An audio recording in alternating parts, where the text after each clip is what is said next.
Hello friends, I am Imran Mirza and you are watching my YouTube channel. आज आपके लिए एक इंटरेस्टिंग वीडियो लेके आए हैं जिसमें आप लेटर्स, अल्फ़ाबेट और अल्फ़ाबेट्स के बारे में फ़र्क जान सकेंगे। अमूमन स्टूडेंट्स अल्फ़ाबेट और अल्फ़ाबेट्स के कॉन्सेप्ट में कंफ्यूज होते हैं। आज उसी कन्फ्यूजन को दूर करने की कोशिश करते हैं। जैसा कि आप यहाँ देख रहे हैं कि A to Z English characters एक तरतीब से लिखे गए हैं। अगर मैं आपसे पूछूं कि इनको क्या कहते हैं तो आप में से अमूमन ये कहेंगे कि ये अल्फ़ाबेट्स हैं, जबकि ये जवाब दुरुस्त नहीं। आइए जानने की कोशिश करते हैं कि क्या दुरुस्त है। सबसे पहले हम देखते हैं कि लेटर क्या होते हैं। लेटर एक्चुअली एक सिंबॉलिक रिप्रेजेंटेशन होती है रिटन फॉर्म में किसी भी लैंग्वेज की एक साउंड की। मतलब इंग्लिश लैंग्वेज अगर है तो इंग्लिश लैंग्वेज की बहुत सी साउंड्स हैं, तो इसके ये जो कैरेक्टर हैं A to Z ये डिफरेंट साउंड्स को रिप्रेजेंट करते हैं। मिसाल के तौर पर ड, म, ल एट्सेट्रा। तो हम ये कह सकते हैं कि symbolic representation of a sound in a language is called a letter. तो हम देख सकते हैं कि इंग्लिश लैंग्वेज के 26 लेटर्स हैं जो कि डिफरेंट साउंड्स रिप्रेजेंट करते हैं।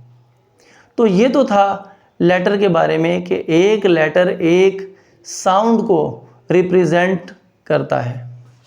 अब हम देखते हैं कि लेटर्स क्या होते हैं। A to Z अल्फ़ाबेट्स जो कि यहाँ तरतीब से लिखे गए हैं, अगर हम इनकी तरतीब को ख़त्म कर दें और हम चंद कैरेक्टर्स को स्टडी कर रहे हों, जैसा कि यहाँ देखें C, L, N, Z, X, G कुछ कैरेक्टर्स लिखे गए हैं, ये अनऑर्डर्ड अरेंजमेंट में हैं, तो हम इन तमाम को कलेक्टिवली लेटर्स कह सकते हैं जो कि इंग्लिश ज़बान के लेटर्स हैं। सो लेटर एक सिंबॉलिक एक्सप्रेशन होता है किसी लैंग्वेज का, जबकि लेटर्स उन कैरेक्टर्स का में से चंद का कुछ कॉम्बिनेशन होता है। अब हम देखते हैं कि अल्फ़ाबेट क्या होते हैं। अल्फ़ाबेट का कॉन्सेप्ट स्टूडेंट्स को बहुत ज़्यादा कंफ्यूज करता है। हमारा आम परसेप्शन ये है कि A to Z लिखे गए तरतीब से जो कैरेक्टर होते हैं इंग्लिश लैंग्वेज के, उनको अल्फ़ाबेट्स कहते हैं, जबकि ऐसा नहीं है। अक्सर एग्ज़ाम्स में भी ये क्वेश्चन आ जाता है, CSS के एग्ज़ाम में भी ये क्वेश्चन आ जाता है, उसके अलावा एंट्री टेस्ट के इंग्लिश सेक्शन में भी ये क्वेश्चन आ जाता है।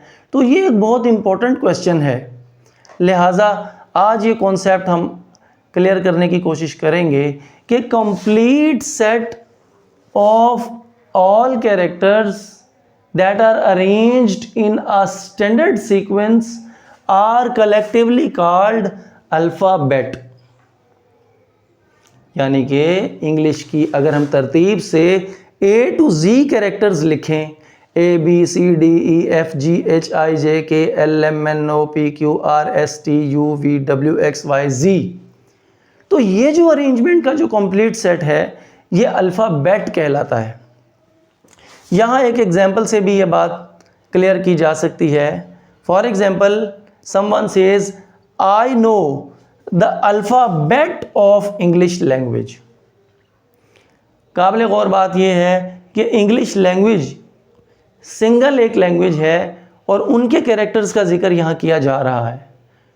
तो अल्फ़ाबेट बेसिकली किसी भी एक लैंग्वेज के स्टैंडर्डली अरेंज्ड कैरेक्टर्स का सेट होता है, जबकि अल्फ़ाबेट्स क्या होते हैं।